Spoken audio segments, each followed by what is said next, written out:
From a windswept and rainy Studland beach in February to 30-degree Devon sunshine in July, Dave Eldergill's 700-mile journey around the southwest coast path back to his home in Somerset is an artist's experience of walking along the boundary, weaving song lyrics, artwork and childhood memories with the ever-present spectacular scenery of the southwest coast. This is a beautiful and poignant meditation on love, life and loss.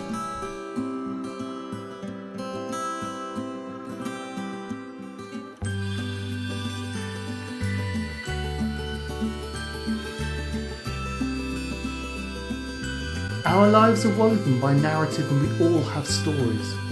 Often those tales never reach an audience, remaining within the close confines of family and friends.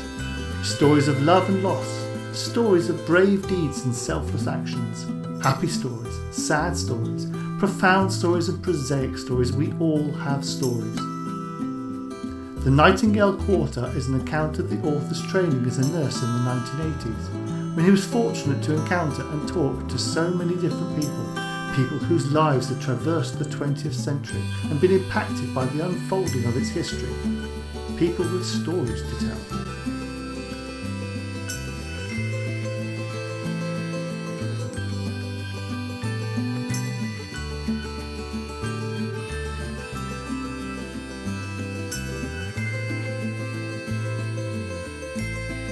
Dave Eldergill's tale of his troublesome turds, illustrated with Juliet Farnese's witty drawings, is a frank and humorous account of his experiences undergoing investigations and then surgical treatment of his bowels.